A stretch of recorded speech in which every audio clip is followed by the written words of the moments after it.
Hello बच्चों, कैसे हैं आप सब।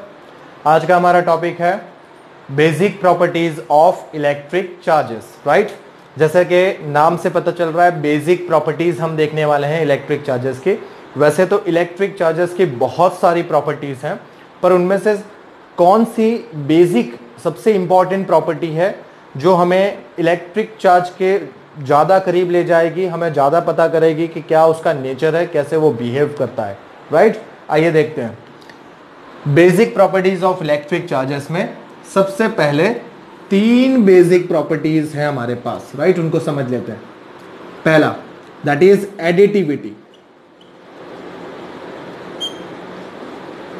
Right, second one is quantization. Right, and third one is conservation. तो पहली प्रॉपर्टी है additivity of charges, second one is quantization of charges and third one is conservation of charge. Right, तो इनको हम बारी बार बारी देखेंगे। पहले हम देखते हैं एडिटिविटी को। ठीक है,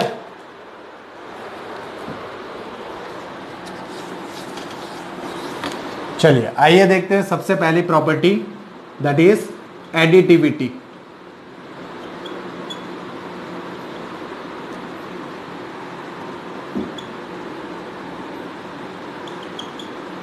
Right, additivity of electric charges. It means that total charge of a system is the algebraic sum of all the individual charges. All the individual charges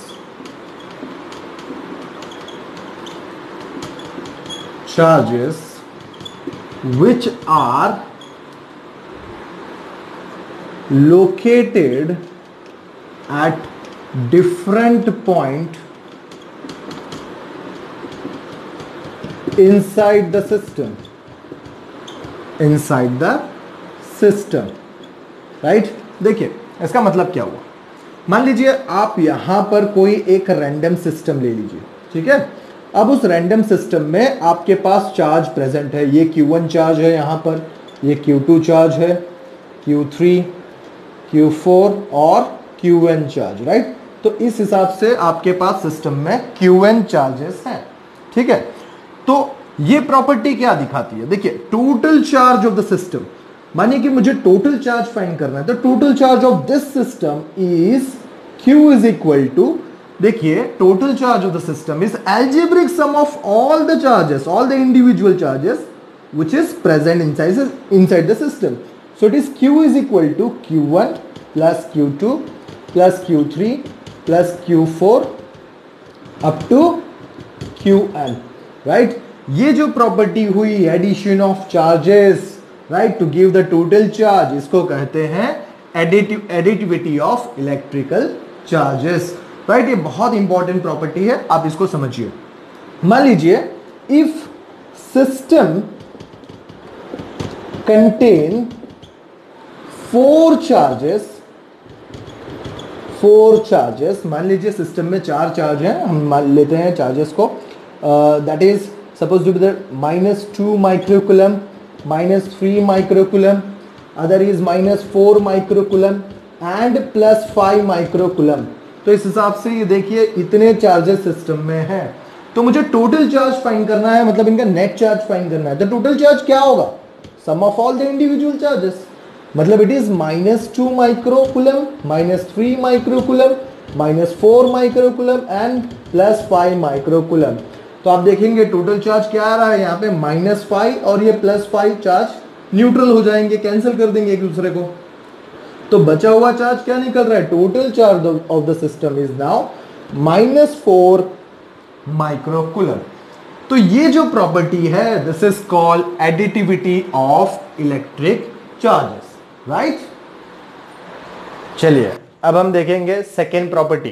right, second property है क्वांटाइजेशन ऑफ इलेक्ट्रिक चार्ज। क्या होता है इसका मतलब, देखिए charge एक property जो हमें पता है, charge is transfer from one body to another, right. तो चार्ज कभी भी एक बॉडी से दूसरी बॉडी में जब जाता है तो वो एक इंटीजर नंबर के फॉर्म में जाएगा। मतलब यहां से मान लीजिए आप 10 चार्ज ले गए तो 10 चार्ज होंगे, राइट। वो पूरे के पूरे 10 चार्ज होंगे, 10.5 या 10.6, इस तरह से कोई फ्रैक्शन ऑफ चार्ज का ट्रांसफर नहीं होता है, right.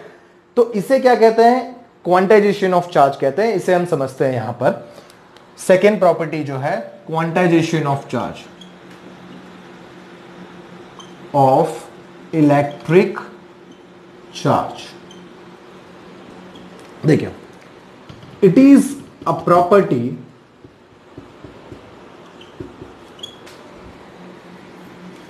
by virtue of which charge of a body is the integral multiple of a basic unit of the charge like electron और प्रोटॉन, राइट। इसका मतलब क्या होता है, देखिए किसी भी बॉडी का चार्ज अगर हम लेंगे तो वो चार्ज क्या होगा, उस बॉडी के इंटीजर का मल्टीपल होगा। किससे मल्टीपल होगा, तो बेसिक यूनिट, मान जिसे हम कहेंगे total charge Q is equal to NE। ये हुआ charge of a body, right. इसे कहेंगे चार्ज ऑफ बॉडी, राइट। यहां पर ये n क्या है, it is an integer, right, and this is charge और बेसिक, राइट। ओके, तो ये हमारे लिए बेसिक चार्ज है, ठीक है। अभी आप इसे समझने की कोशिश कीजिए।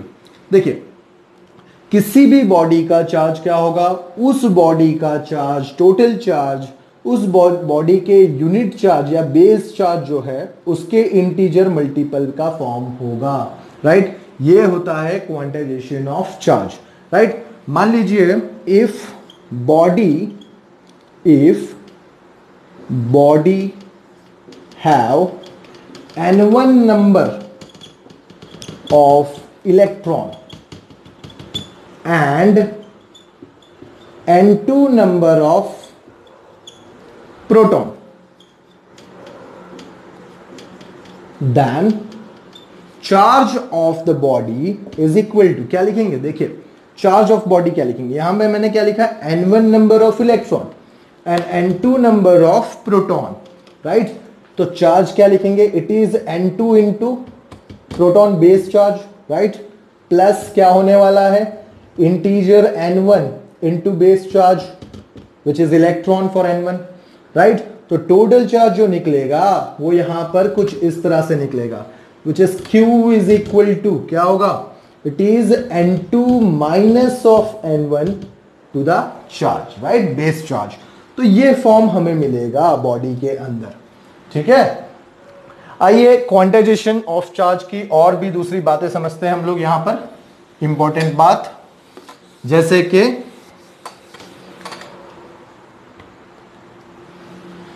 Quantization of charge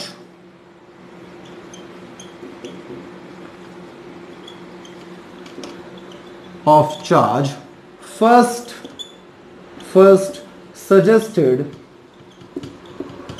by experiment of electrolysis, which is performed by Faraday, right।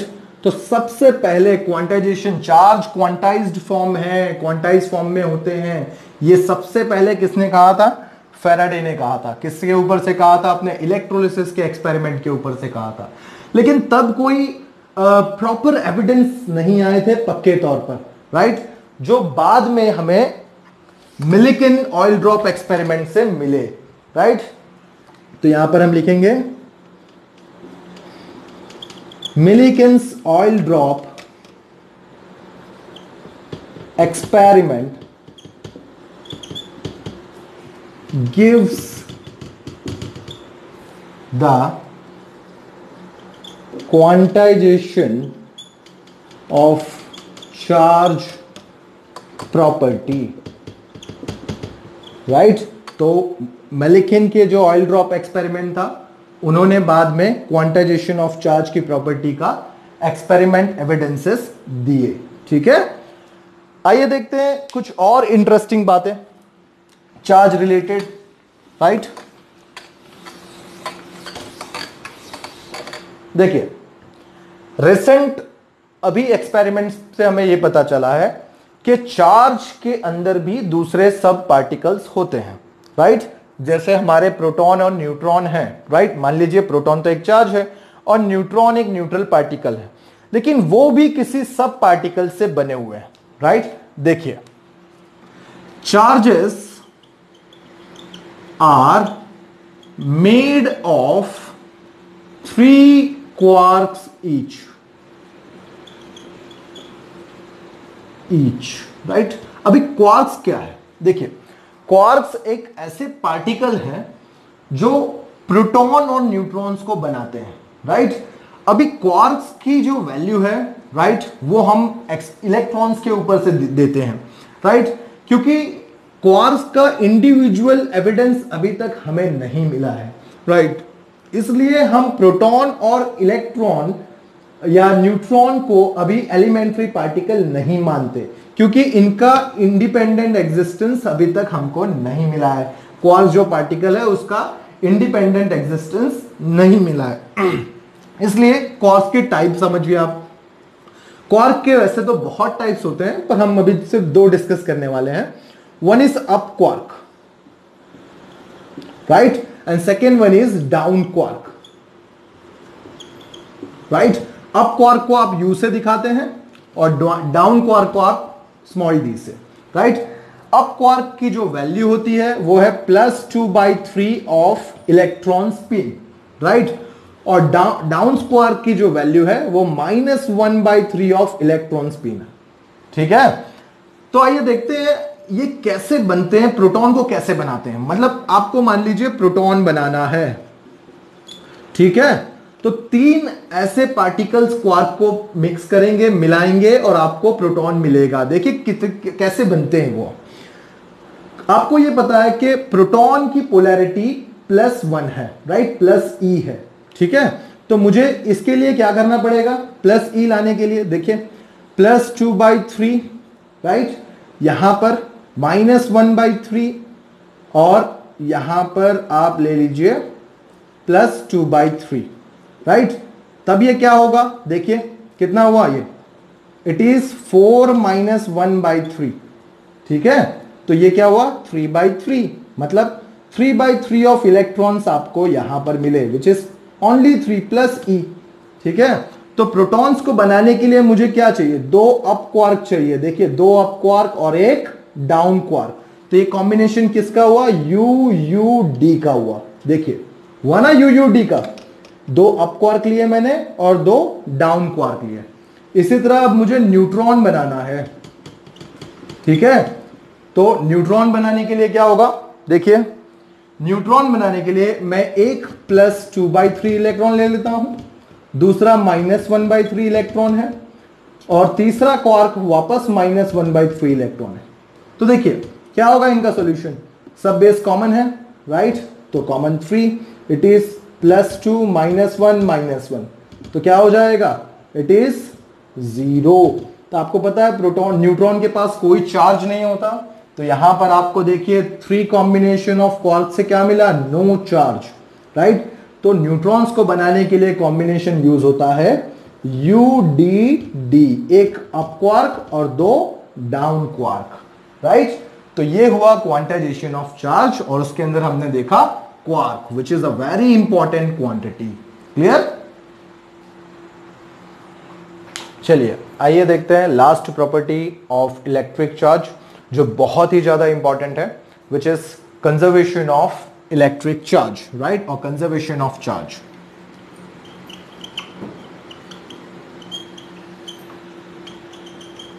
Right, ये हमारी थर्ड प्रॉपर्टी है, कंजर्वेशन ऑफ चार्ज। देखिए पहली प्रॉपर्टी क्या है? That is for an isolated system net charge of the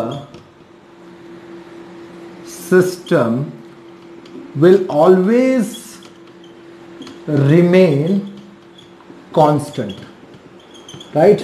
अब इसका मतलब क्या है? किसी भी अलग किए हुए सिस्टम को, आइसोलेटेड किए हुए सिस्टम को, मतलब जो सिस्टम किसी दूसरे सिस्टम के कांटेक्ट में नहीं है, उसे कहते हैं आइसोलेटेड सिस्टम, ठीक है?